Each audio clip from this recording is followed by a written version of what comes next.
What's good, Bulls fans and Horniacs, and welcome back to the Horns Over Hoops podcast. We are your hosts, Dan Gracie and Sal Bass. Dan, we're flying solo today. Scott Berman is We not in the are. building. No. Although we're not truly flying solo, because we are very happy to announce we have a special guest with us. Dan, do you want to introduce him or do you want me to? You can introduce him. I mean, you're the Okay. one who got him on here in the first place. I love it. Okay. So we are happy to announce that we are standing by with Mr. Morris Bankston, writer for On Tap. He is a fellow Bulls fan. We've been following him a lot on Twitter.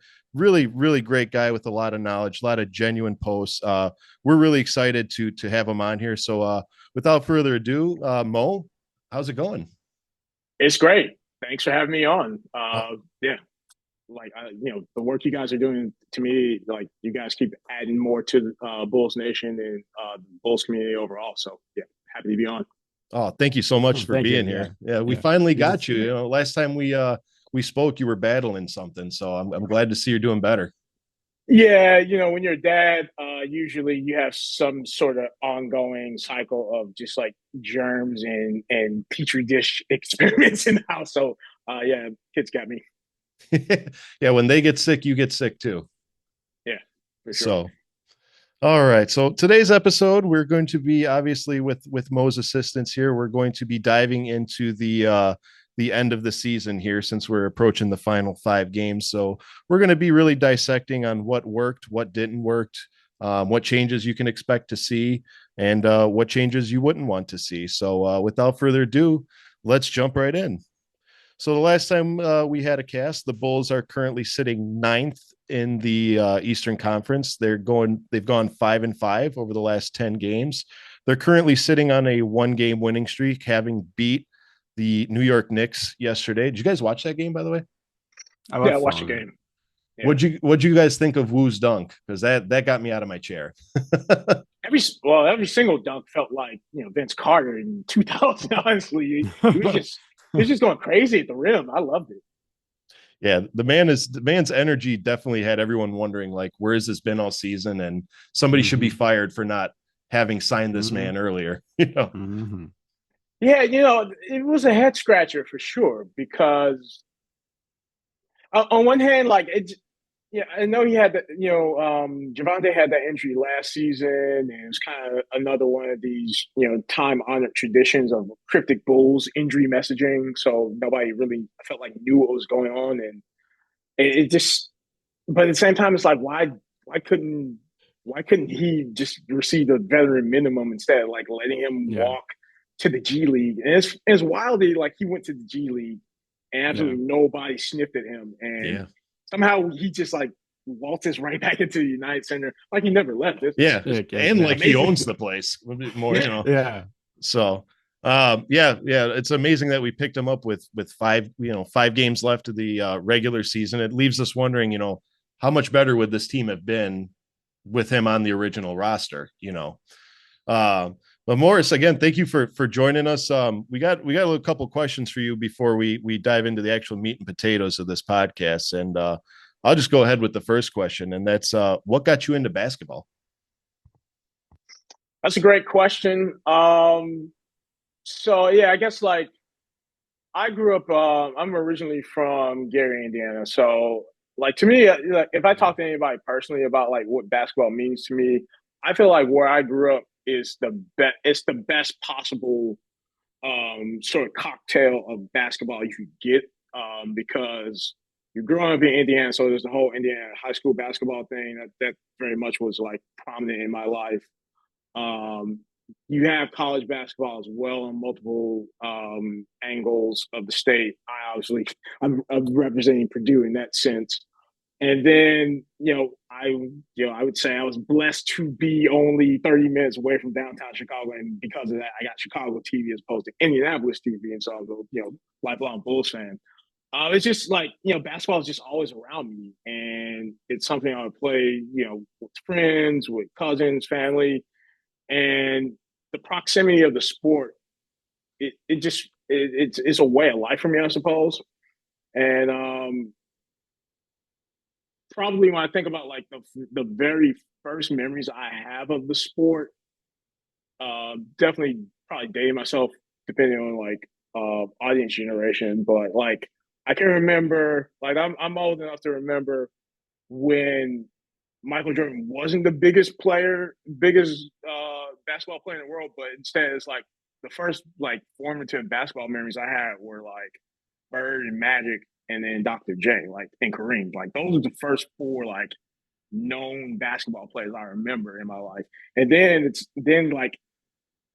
the Bulls started getting injected into that. I started becoming more aware, like, oh, we got this team right here, and we got this guy that's amazing.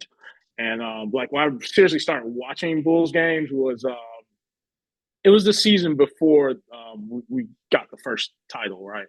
It was like watching that team go through like becoming a very legit, powerful contending team, but at the same time hitting that roadblock with the Pistons in the Eastern Conference Finals.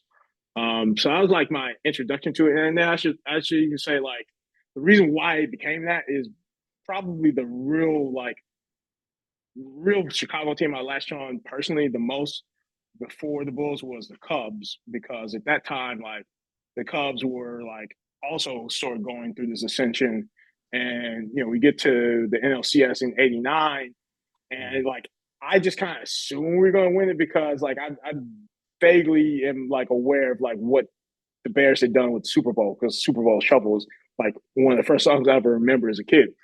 Um, but then like we had that heartbreak in the NLCS, and then I'm kind of like, well, what am I going to do? I guess I'll just start watching Bulls games because it's like right when the Bull season is kicking off, and it's kind of like I've had that back and forth oscillation for so much of my life, where it's just gone from like Cubs screwed up, Bulls, and then vice versa.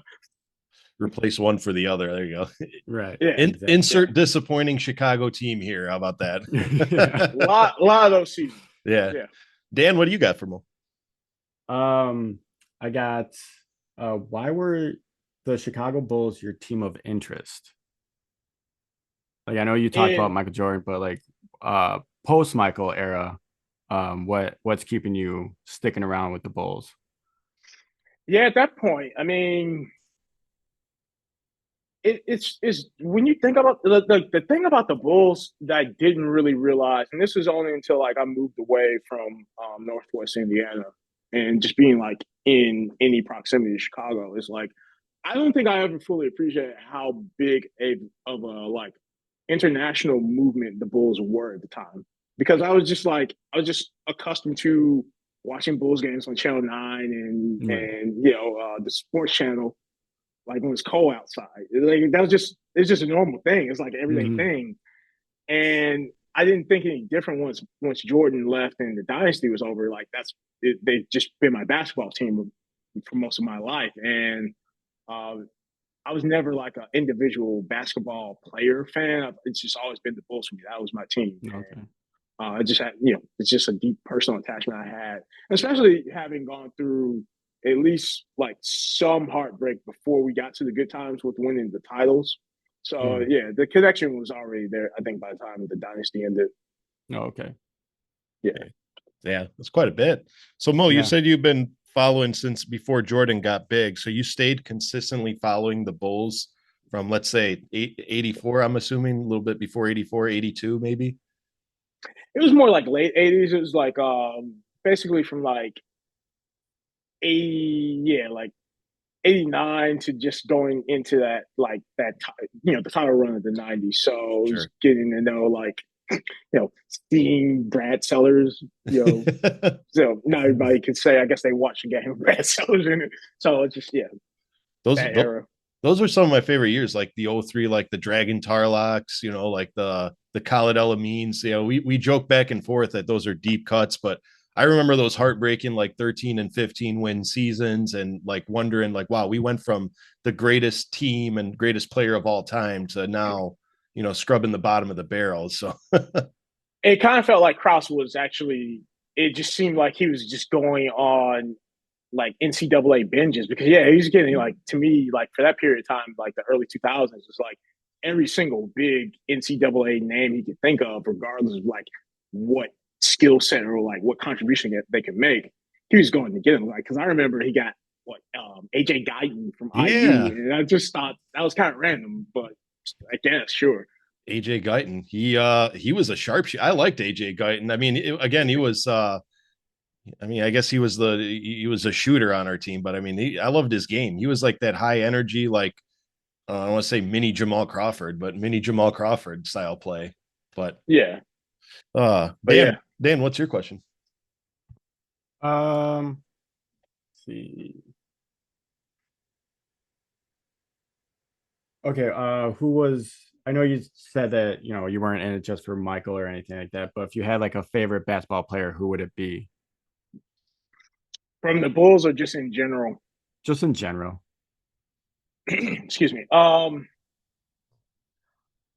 can say like very much like this is it's like it was a parallel development, like in that second three-peat era, and then really carry it over. Like I was all like I've always been a huge fan of Rasheed Wallace's game, and I Yeah. think Oh, Rasheed Wallace, like I really wanted him on the Bulls. I like when he got yeah. to Portland, that's when I'm like, man, we gotta get Rasheed Wallace because he he was such a pioneering big for the time, right? Because Hmm.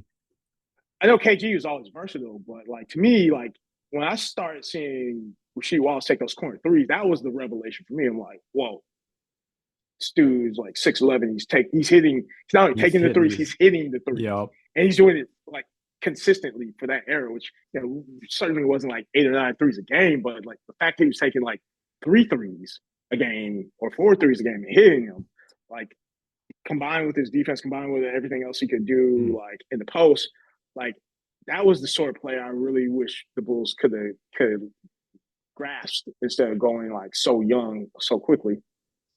Yeah. That's a good Yeah. point. So what would you say was your favorite era since you've covered, you're not covered, but you've followed Bulls basketball through many years. What would you say was your favorite years? Like what was your favorite team? Yeah, I mean, it's probably unsurprising, but I mean that 72-10 team was by far the most fun I ever had as a Bulls fan because um, people now will look at it like, oh, it's the greatest team of all time, and it's like, of course, yeah, of course that should be the favorite team, but it was a journey. Like that's what I remember about it. Like the beginning of the season wasn't like, oh, we're all going to like we're about to win 72 games. It was, Yeah. I mean, there was still like question marks about like, was this Rodman trade going to work out? Like, could the Yep. Bulls actually get Hmm. over the hump and finally go back and win the title again? There's the question marks of like, Jordan back yet? Like, it was just Yep. all these things, and to see it come together so strong and just like for it to come together in that way in that season with that immediacy, that was a fun experience. And like I was barely aware of like the '85 Bears Super Bowl, but for me, I guess like the 72-10 Bulls are like, yeah, that's like my '85 Bears experience, where Yeah. it's just like There you go. the team was just so dominant, and it got to a point where like this once the 70 wins was becoming obvious. I think we all as Bulls fans probably just like there was no question like, oh, we're about to do this again. Yep. And it was just it's just a wild ride, and it's interesting because of like how it all came together, and Yep. with that, going back to um, the playoff failure, the previous season, Rodman Yeah. shows up, which is like just so it's an odd thing, and nobody probably ever thought they were going to say, "Oh, Chicago Bull Dennis Rodman," and Right. then sort of that. Like I remember watching those early games, like at the beginning of that season, where it's kind of like Rodman had his own feeling out process with the team as well. I mean, obviously, wasn't doing much in terms of scoring or anything like that, but once he got into his rebounding form, you just saw it all. You saw the legs sort of take Hmm. shape. You saw the machine come back that we were accustomed to in those first 3 championships. Yeah. Yeah. I don't know if you remember. Do you remember we almost went undefeated at home that year? Didn't we only lose one game at home? And it was like to Toronto I didn't know that. That's crazy. Was it Toronto? Or was it? or New York, maybe? I'm trying. Like, I have to go back and dig through. I'm wondering, was it that Rex Chapman game where he went off?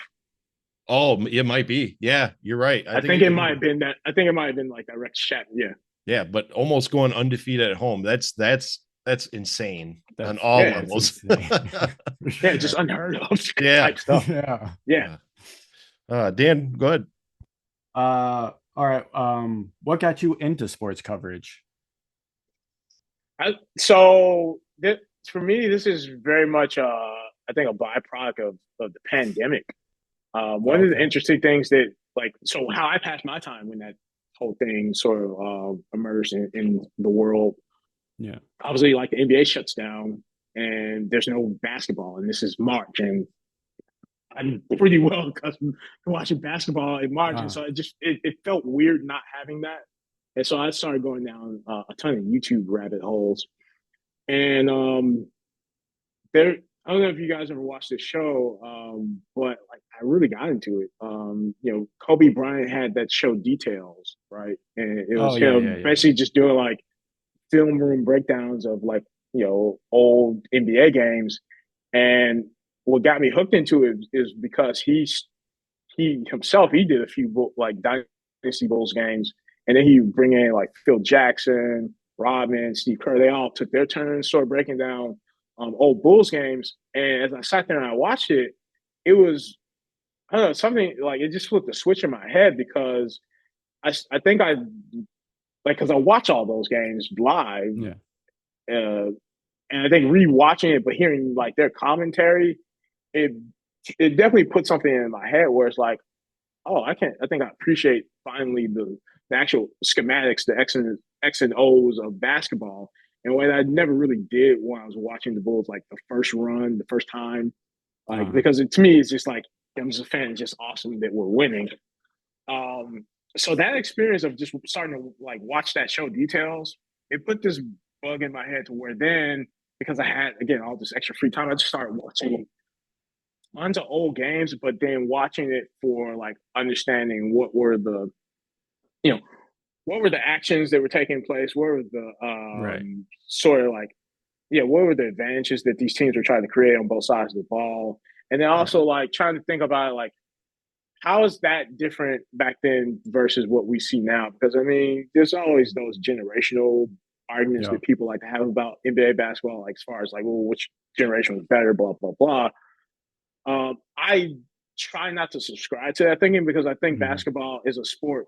The thing that makes basketball a cool sport and such a like interesting sport is that it always evolves, but at the same time, like it doesn't completely just throw away the fundamentals of the game. Like dribble, pass, shoot. It's through every single generation. It's always going to be dribble, pass, shoot. You're always going to play defense of some sort. Maybe stylistically, it doesn't look the same now as it did 25 years ago or 30 years ago, and there are reasons for that. But at the same time, it's like I really do try to appreciate all those different ebbs and flows of the game. And so the pandemic really put me in a place where like I was just watching basketball with a different lens or different frame of view. And and then when the bubble came back and I really sat down like watching the bubble, I was just seeing it differently. And then I had an opportunity where like I had some downtime from work for a while, and I watched. I challenged myself to do sort of like an experiment where like I decided to just live tweet during the 22 NBA finals, like the Warriors versus Celtics. And it was just a fun experience. And it just like, I wasn't anywhere near where I'm at now as far as like how I engage people on Twitter, but it was like that was the beginning of it for me where it's like having all that downtime, digesting all of this stuff on YouTube about basketball in an X and O sense, and then just I guess challenging myself or having the courage to just start talking about it publicly and just seeing where it went. That's kind of how I got to where I am today, basically. Where it's like after that finals, I felt good about like at least what the process was that I had initially, and then I just started to use that same process the following season, specifically for the Bulls. And then I started doing these. Now I just started live tweeting Bulls games. I did threads about them, and I did that for quite a while, which then led to you guys have been on the C-Red UK podcast. They were early, like the C-Red UK guys were really big early supporters of mine. And like when I would live tweet, they were always supporting me. They were always engaging, and they gave me opportunity pretty early. What was it like? Yeah, early. Yeah, I think early last year they gave me an opportunity to write a guest blog post, and I kind of like that was sort of the like step by step process where it's like I started off with the live tweeting of Bulls games. Then I got that blog opportunity with C-Red UK, and I wrote maybe one or two more of those. And then by the end, like mid season, this season, is I think I had enough of body work where it's like Untapped Sports had noticed me and invite me to become a contributor for Bulls on Tap. So that's really what my coverage journey has been with Bulls. It's not something I've been doing like this is far from like I've been doing this for like 15, 20 years or something. It's more of like I feel like this has been a really cool outlet for me to take something that I would say hands down it's just been like mostly like a lifelong hobby and taking it to a place where it's like talking about basketball and Right.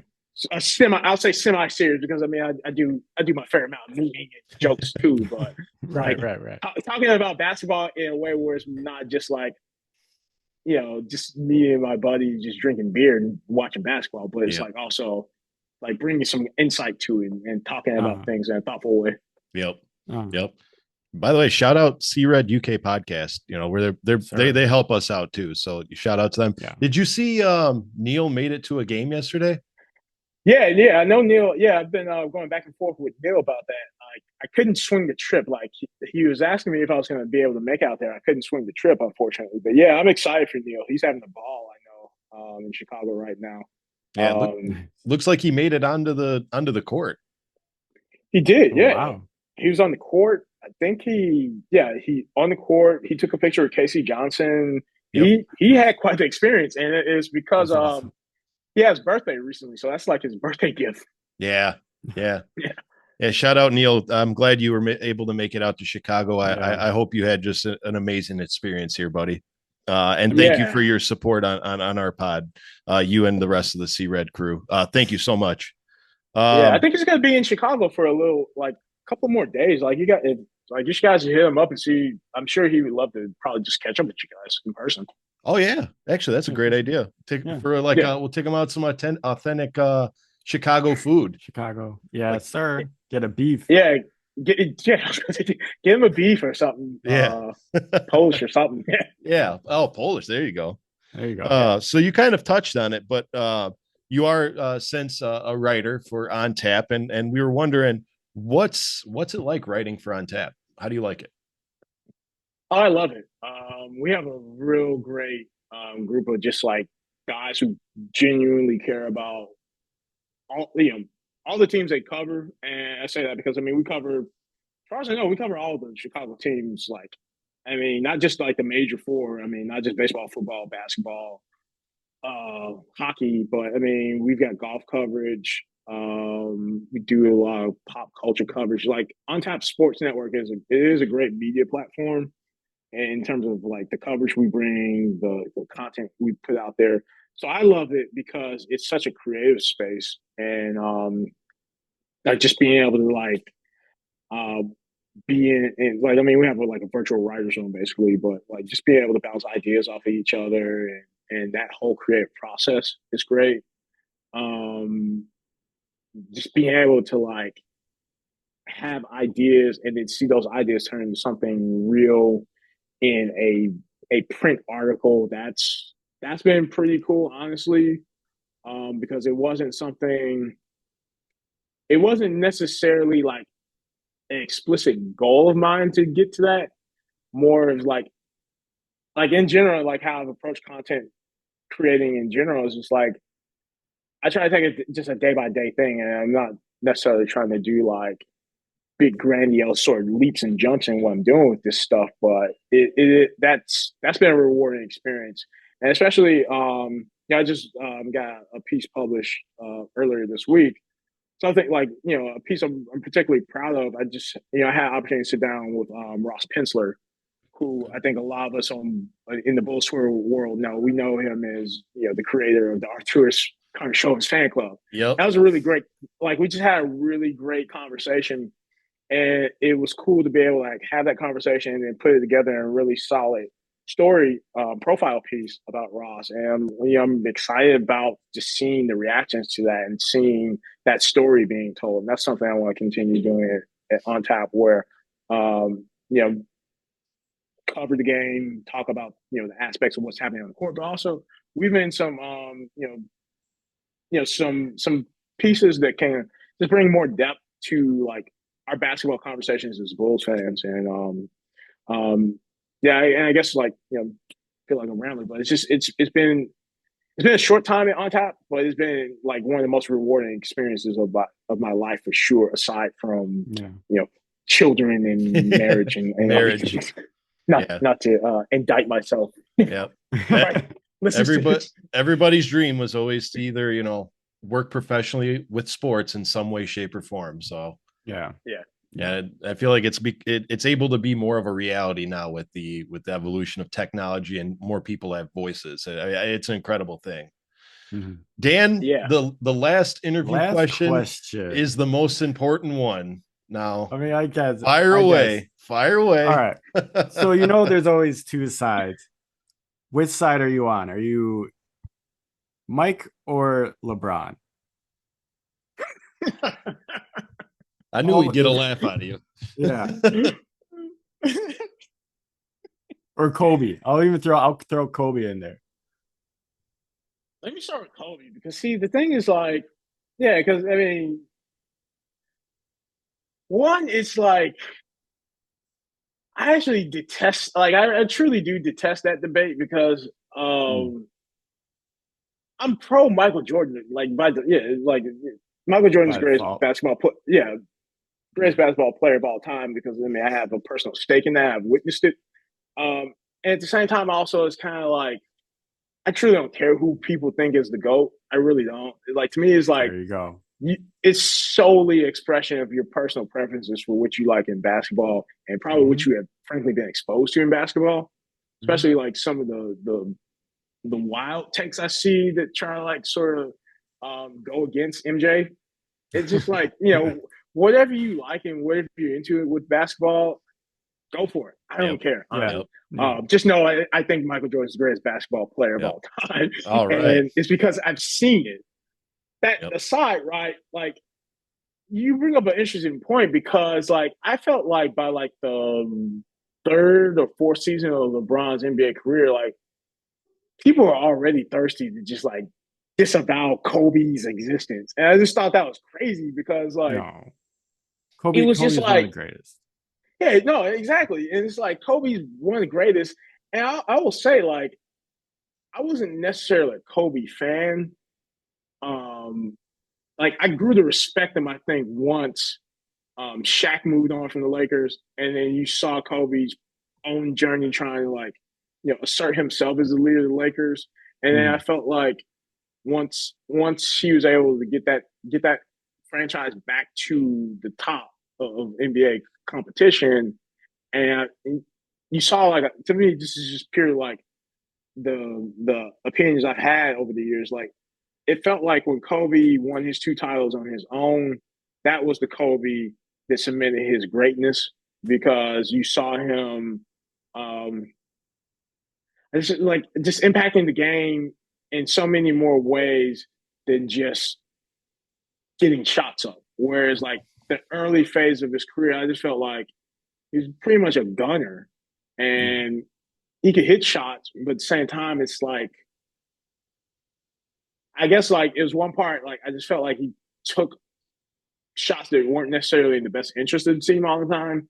And then probably just like I was just like, I could tell like his affinity for Jordan, and like it just felt like very derivative, very copycat type stuff. Whatever.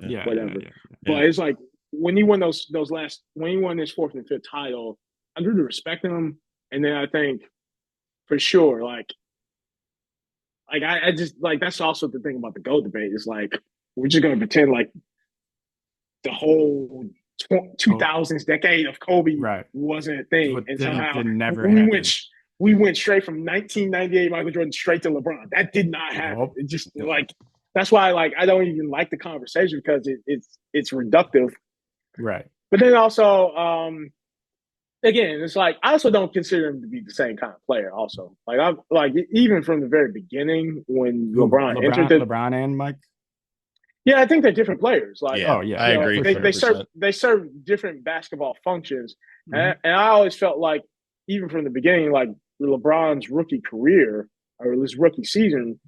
Of course, I mean because it's Michael Jordan. Like there were already those comparisons. I felt like back then, but I could tell that like LeBron was going to he was going to serve a different function in basketball versus what Jordan was.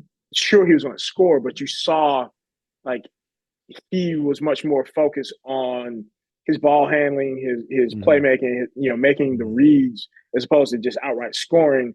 And in a lot of ways, he entered a team that needed that because Yeah. that Cavs team was not great, and he certainly didn't have any complementary pieces Yep. like brought in or drafted at the same time as him to where you know he could serve in a different function. You know, just you know, scoring and defending the way Jordan did. Right. And then also the thing people forget about is um, the flip side of that, well, I'll say as well is I suppose like LeBron stands or LeBron advocates, they'll be quick to talk about that, like, oh, Jordan scored a bunch, but you know, there isn't nearly enough conversation that's had about like the period of time where Jordan was the point guard, which is like I always have that default view of Jordan in my mind because that was that season. Like I talked about, like it was that '89 season where I started watching the Bulls. That was really like my default introduction to Michael Jordan. I just always thought of him as a point guard for like the first few seasons. And I realized that really wasn't what his role was, but it's just like Doug Collins wanted him to have the ball that much. Yep. And like if you look at those numbers, if for some reason Doug wasn't fired, like that could have easily been Jordan's career path for like a solid 6 or 7 seasons, maybe, where it's just like he was the most dominant stats getting dude in the league. He could have done that. Yep. But Yeah. I think, you know, the wise choice a lot of people in that organization made is like, Doug, you're not listening to Tex and Phil. We're just going to let Tex and Phil do what needs to be done. Yeah. Yeah. Yeah. Yeah. Just work on getting the ball into his hand and he'll do the rest. Yeah. So it's that's probably the best way to put it I've ever heard, because going on your GOAT debate, because I had this conversation with my son the other day, and you know, he always asks me who's better, Mike or LeBron. Now, me biasly, I'm going to say Michael, because like you, I've witnessed everything. But the best answer I gave him was this: like, whatever player made you fall in love with the game of basketball and brought you to that high level of interest for the sport, that's who the greatest player of all time is. If it's LeBron for some people, it's LeBron. If it's Mike for some, it's Mike. If it's Denzel Valentine Kobe. for some people, then it's I don't, Denzel Valentine for some people. I don't know any of those people. I don't want to know any of those people. Just one. Yeah, it's just one. Yeah. So, well, Morris, thank you for answering those questions for us. It's really nice to get to know you on a visual level, not just on Twitter. Absolutely. Yeah. That being said, moving on to our beloved Bulls of this season. Fellas, the season's coming to an end. We have about 5 games left, like I said earlier, and I'm sitting here wondering, as a whole, what letter grade would you give this team, as far as we had expectations at the beginning, and here are where we sitting now. So what letter grade would you give this team going for the conclusion of this season? Go ahead, Mo. I would give them a C minus.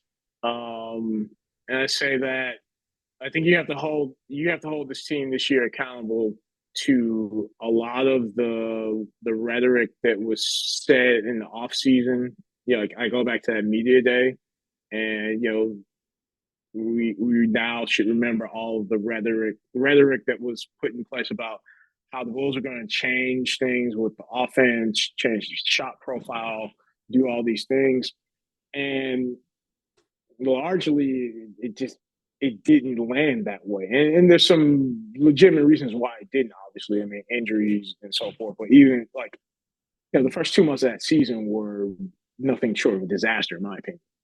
It just it it looked bad. It looked like we were getting a lot of smoke and mirrors from all that offseason and preseason talk. The Nashville like powwow was supposed to change everything, continuity. Yeah. yeah, it's just like this is an average team that even in its average mediocrity, still to me is falling short of any sort of like accomplishment this season. I like that. I Yeah. like that. Dan, how about you? Yeah. What would you give them letter grade wise? I'm also gonna go with a C minus, and a lot. I agree with pretty much everything Mo just said. Injuries definitely hurt us. Let's not forget that we had a players only meeting. What the after the first or second game of the Yeah. season? The first game. The Yeah. first game, Yeah. like, yeah, Yeah. the way um uh the team talked about everything in the off season gave us like expectations. Like, so we said that we thought that the Bulls were going to finish sixth Yeah. this Yeah. season. They brought in a shooting coach to improve their 3-point shot, and I'm pretty sure we're still one of the worst 3-point teams in the league. So yeah, C minus for sure. Just the way that the season started, the expectations we had, and eventually they turned it around, but it was a little bit too late Yeah. for all that. So Yeah. So we're all kind of in the same area because I'm going to give them I'll give them a solid C. And the only reason why I give them a solid C is because, as the season goes on, there's some of those undetermining factors, injuries and what have you. And the Bulls this year have had quite a bit of injuries. Not only have we lost our, say what you want about them, but we've lost our quote unquote star in Zach LaVine for the whole season. We had P. Wills go down on a contract year, which would have been excellent to see what he would have brought to the table. We had Julian Phillips go down, Torrey Craig go down on and off. We had Kobe go down. So I mean, there was games where we were without our entire lineup. Now, yeah, essentially our starting line. that doesn't deviate from the fact that, say it whether media gave us an expectation higher than we were able to achieve given this current roster. But I feel as though it was just kind of not what we anticipated. So there was some stuff that we could have helped, but then there was some stuff that we could have helped, and I feel like we fell about 10 yards short of meeting any expectations. That's as nicely as I can put it. So Yeah, I agree. Yeah. on to the plan. And speaking of playing, Mo, do you feel like the play-ins have kind of made this front office, I don't want to say a little bit more complacent, but just focusing more on getting to a play-in instead of an actual playoff berth, or do you think that's hearsay? Yeah. So I guess the context I would put that like my answer in, someone who is not credentialed in the media room with when Billy Donovan or AK like when they're giving their answers or even somebody has sources right. Just outside looking in, it looks like the Bulls front office is quite comfortable with the play in, and I think you can at least logically conclude that because if you were to go back to the beginning of like the introduction of the Acme regime when AK was hired, a lot of glowing, um, like grandiose, lofty expectation about, we're not going to settle for mediocrity. We're here to win championships. And All then lies. like in a single season, we've gone from that to like like the immediate next season where all of a sudden like, oh, like, yeah, playing's cool. Fine. Yeah. Yeah. Like this is where we want to be. Yeah. Like I just it's a head scratcher for sure. Certainly makes you question like what interpretation of competitive AK looks at every day.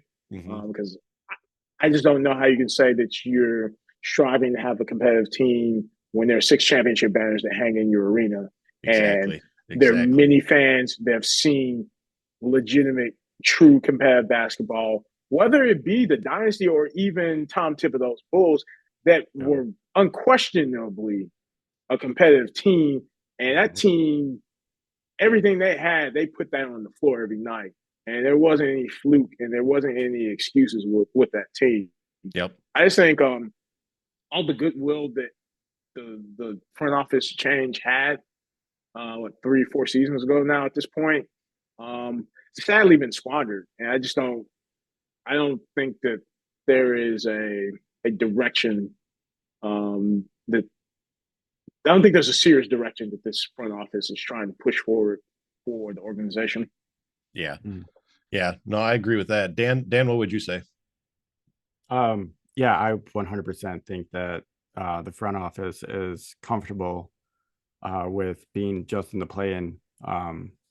Like Mo said, when AK first came in, they were talking about how like they're not going to be mediocre. Those days are gone and over. And then recently they said that this was going to be a competitive team, and competitive teams should be already in the playoff race, not trying a last ditch effort to get into the playoffs. That's a good way to put it.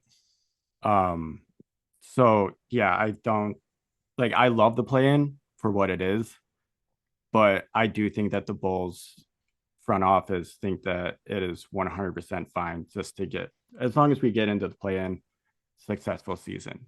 Right. And as a fan, like no, it's that's not like a level of success for me. Success would be to be at least the sixth seed like we predicted. Yep. To follow through on everything you told us before about this being a competitive team, about this not being mediocre and everything, and like the Garpax days are over. Like I know a lot of Bulls fans wish Garpax would come back. I know for me, I'm giving this front office at least one more year before I'm just like, yeah, this front office ain't it. Um, so yeah, that's where I Yeah. stand with it. Yeah. I'm with you guys. It seems as though like if you wanted so the time old saying, if you want something, you'll go get it. You know what I mean? Mm-hmm.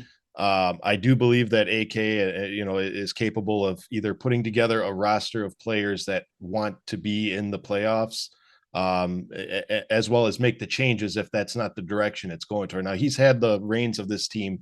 How long? 4 years, 4 years?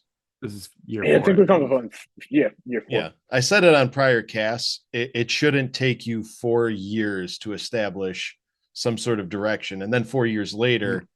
Yeah, I understand. The Lonzo Ball setback. I Yeah, understand I injuries. was gonna I say get all that, but it seems to me like they're making it sound like, well, the East has gotten really tough. You know what I mean? And that's why we're given this roster, the best we can do is try. That's kind of what I got from his energy. Not saying that's what he said, not by any stretch of the imagination, but I'm saying his energy was kind of flat, like in fewer words, almost like he was saying, well, here, you take this team and you try to be a playoff team with this team. And I just found that kind of uh, right. a cop out. I'm with Dan. I'll give him another year before I'll start expecting more. But I'm really disappointed, not only as a fan but as a spectator of the sport as a whole. Mo, what about roster moves next year? What do you think? What do you think is going to happen next year? Any changes? Do we fire Billy? Do we? What's going on? No way we fire Billy. No way. Yeah, I think. Well, maybe I'm a bit more pessimistic than you both. I have pretty much capitulated on like Acme as a front office organization. Like I don't have any more expectations for them because the track record has just been like largely underwhelming and like borderline like mismanagement underwhelming. Mm-hmm. Like um to have punted as many trade deadlines and free agency periods, off seasons as they have, while at the same time you have seen um, nearly every like Eastern Conference team at this point do a substantial roster change of some sort, if not multiple years since like the big changes of going to get Vooch and DeMar. I mean, how many times have the Celtics changed over their roster in Yep. the constant pursuit of a title? Yep. The Cavs go and get Mitchell. Yep. The Pacers get Halliburton and Pascal Siakam, Yep. and like the Pacers, right? Mm. They look like the big market team, whereas the Bulls look like the team in Indianapolis. To be quite Yep. blunt. Yep. Yep. Yep. The Bucks probably backfired on them this season, but still, like in order to they listened to their superstar because he started giving them the warning like, hey guys, Like we got to do something else. There's other teams that I would love to play. Who wouldn't want to go down 94 and play for the Bulls? He put that pressure on those guys, Yep. and they, again, it may backfire on them, but they went and got Dame. Like, where is that same energy in this front office to where true competition is recognizing what the competition is doing and being responsive to that? They have not responded to the competition on any fundamental level to me in terms of roster construction moves. Yep. Like if that happens again this season, yeah, I don't know why. Then it becomes like Office Space, and like, tell me what do you actually do here? Like, what do you do? Yeah, I love a good Office Space reference. That's exactly. awesome. Dan, what do you think? I am not expecting much this offseason just because like money and everything. I don't think we can do much. And I also think that this front office is truly waiting for Lonzo to get back. I think that if Lonzo comes back, I should say, because he still hasn't played 5v5 or any like hard basketball stuff yet. If he does, I do expect him to start coming off the bench, and then by like we'll say like maybe all-star break, put him back into the starting lineup and see how things go, because I don't think Zach's going to get traded this offseason. I don't know what's going to happen with DeMar. I do think there's a good shot he gets re-signed, but if he does get re-signed, what does that mean for like Andre Drummond or Patrick Williams? So I'm very excited for this season to come to a close and see where we go moving forward. If we do anything at all. I mean, I would love it if this front office just decided to say, screw it. You know what? This isn't working. We actually do hear the fans. We're going to start from scratch. We're going to trade everyone, or try to trade everyone, and start building around Kobe and Ayo, and maybe Pat. I don't know. Yeah. Yeah, he's shown that he can do it. And Ayo's been playing like he can be that guy, but time will tell. I kind of have a similar opinion like you guys. In my opinion, I think what happens in the offseason is we're gonna part ways with Drummond, as heartbreaking as it is. That I'm looking at him now every game like I'm gonna miss this guy when he's gone. I do see the Bulls trying to find a way to unload Javon Carter. That's just me. I think that was, in my opinion, that was not necessarily an experiment, but that was a fail in and of itself. I do see if Lonzo comes back, he does have that $20 million offer. If they can't unload Zach, I do see the Bulls trying to unload that contract to a team that's looking for a salary dump. Well, not necessarily him, but to take $20 million off the books, I can see a lot of players or teams jumping on that, Yeah, I think with the new, now that those changes are taking effect from the new collective bargaining agreement, like it seems like salary dumping is kind of like that's a new thing now, or not a new thing, but it's like it's becoming a go-to move for a lot of front offices. They're are trying to do their cap sort of gymnastics to avoid that separate the second apron. So all of a sudden, that could become an asset in some regards for the Bulls if they're competent in valuing that and actually going and trying to make a real deal happen. Right. I say that, I guess, is somewhat of pessimism and jadedness, because why is Alex Caruso on this roster now? Like, right. Given exactly. what market allegedly was out there for Caruso. Correct. I agree. Right. So only time will tell. Mo, thanks for joining us. Before we cut you loose, I know you're on a time restriction here, so this next segment won't take very long at all. We can't have a guest on the show without playing our favorite game, Horns or Thorns. If you listen to if you listen to the Bloody Horns when he was on here, I basically just give you a bunch of scenarios. If you agree with it, you say horns, and if you don't agree with it, you say thorns. They're going to range from any category. So you ready? Yeah. All right, real quick now, Mo. Question 1: Bulls will move Zach LaVine before the season starts. Thorns. Ayo and Kobe will be the starting backcourt going forward next season. Thorns, because Ayo's probably going to move to like power forward. It'll be the center Like it'll be something weird. Yeah, yeah, He'll start, but for sure. I don't know if he'll be. He'll not been, not a guard position. The Bulls will let P. Wills walk this offseason. Horns. I think what the thing with Patrick Williams is, I think you do have to be aware of those the cap space teams out there, and there's conjecture. I think this happened. I've heard a few times, just like in internet airways about the Pistons, right? That front office apparently had some interest in Patrick Williams back in his draft year, and they're sitting on a ton of cap space, and why not just force the Bulls' hands to match them? Okay. Next one is DeMar gets his multi-year contract that he wants. Horns, yeah. I don't have DeMar's cap space information in front of me, but I believe the Bulls have his bird rights, and if they do that, then that gives them the license to basically do another, do the exact same thing they did with Vooch, also with bird rights. Let's pay above the salary cap in a way where other teams can't really compete with that kind of money. Next ones are the good ones. All right. Next one. New York pizza is superior to Chicago deep dish. What? That's a tough.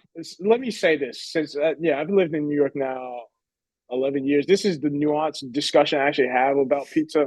I don't think New York pizza, the average New York pizza to me, which is slice, is pretty underwhelming. That said, if you were to go to New York, what I would say is don't get a New York slice. Go to a brick oven place. Then it will be like almost like a Chicago thin crust. Because that's also the thing I would say is like, I think we all like, if anybody grows up around Chicago pizza, you're not eating deep dish every day. You're eating thin crust probably. Yeah.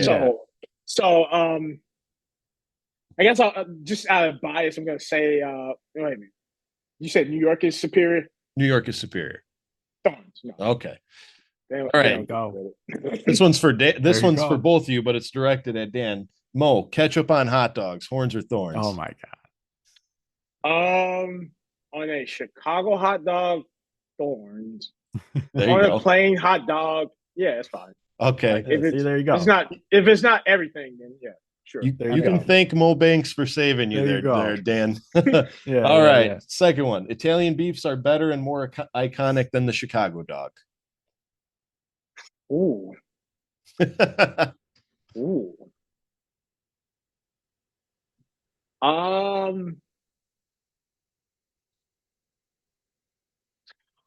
I have to, I gotta say thorns on that one, because I think when you're a local, I think a local appetite will say that, but the hot dog might be more famous. Just like that's just my perception. Okay. All right, fair. That's fair.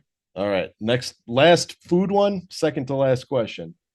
Giordano's Giordano's is better than Lou Malnati's, horns or thorns?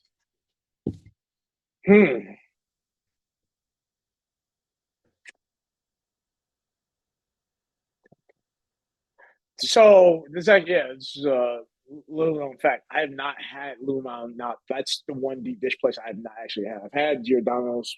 That one, that's the one. Like as a kid, I probably had that deep dish the most. I've had Gino's. I love Gino's. I feel like I have to recuse myself from this one, because I actually need to have Lou's first before I make that proclamation. All right. Sentimental me will go with Gio's, just because I grew up eating that one. Okay. There you go. And then last question. The Sal Bass jersey curse is real. Horns or thorns?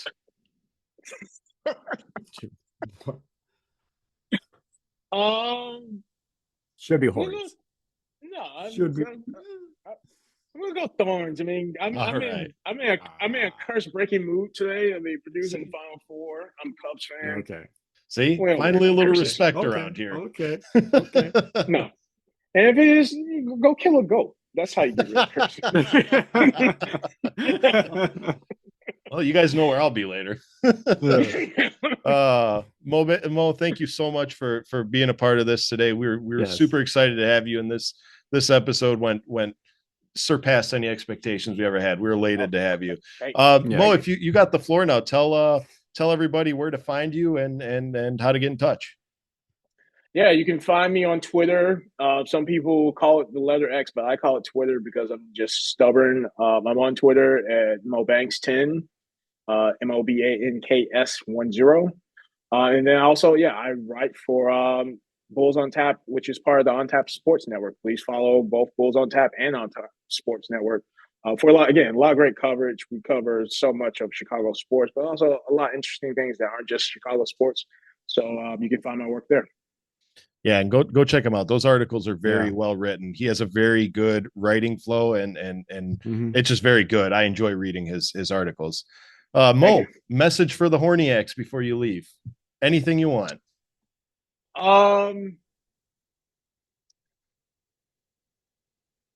Continuity is a mindset, and just be continuous in your devotion to the Bulls, maybe not necessarily the direction. And I wish everybody the best of surviving whatever is left of this season. I will focus. Like, my distraction today will be Purdue basketball, but I hope everybody has a distraction if Bulls basketball is stressing you out. That was like a less optimistic version of trust the process, if I've ever heard one. Yeah, because you have to have a process. You have to have a process to trust. You have a process. Yeah. Mo, thank you so much for joining us. It's been an absolute pleasure. We hope to do this again in the future. Go Purdue for you. I hope to see them. I know that UConn team is pretty tough, but I would love to see if it's possible. I don't follow college basketball. UConn Purdue, in the finals. That'd be. I think that's the final.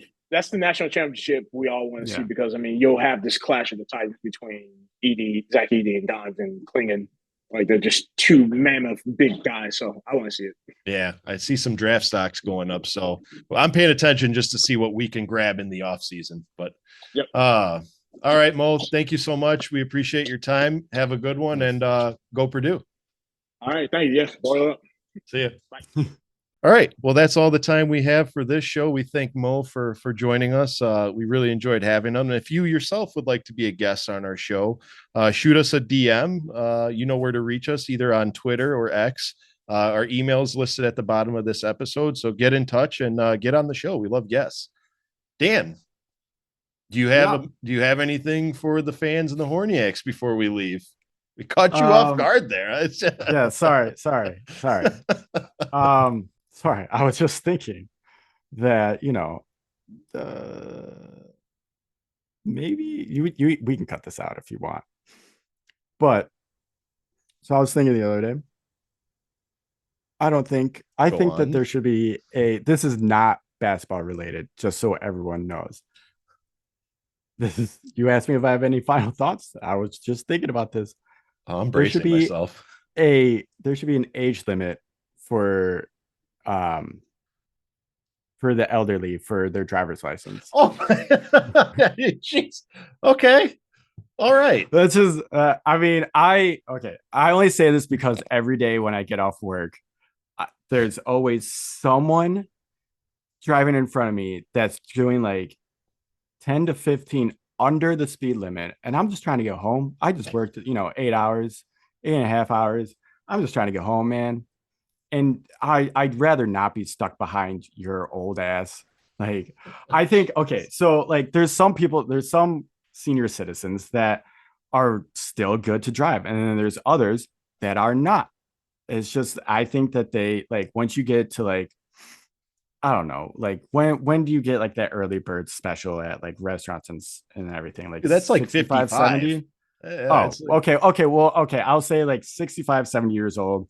You have to go over to the DMV and do a little driver's test. If you fail, then guess what? You're no longer driving. And because you're a senior citizen, we'll give you some sort of resource to still get around. It's not like you're SOL when you're a senior citizen. But if you're past, then hey, good for you. You still have your driver's license. Continue on your way.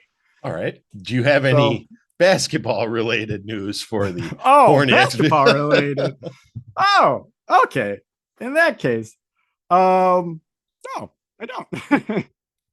And the man was just no, but adamant about no. his driving. I'm sorry. I like to get home when I get off work. But no, basketball related. Hopefully the Bulls can string up some more wins. I know that it is somehow possible. Is it possible for us to get to the 7th? No, I heard no, no. okay, well then never No. mind. I hope that the Bulls just keep playing. Let's finish the season out strong. The opposite of how we started this season. I'm 100% looking forward to the off season. It can't get here fast enough. I'm very interested in what happens with Lonzo. I'm paying very close attention to his progress. And let's see red. Nice. Well, that'll do it for this episode. Follow us on our Twitter. We are engaged in Discord, so follow us on our Discord. We do have a TikTok that's coming in hot. We can watch all our podcasts on YouTube. We have now gone to video. Let us know what you guys think of the video. We're rather taking liking to it. So yeah. And no matter what happens to the Bulls in the play-in and in the off season, we always encourage our Horniacs to see red and go Bulls. Good night, everybody.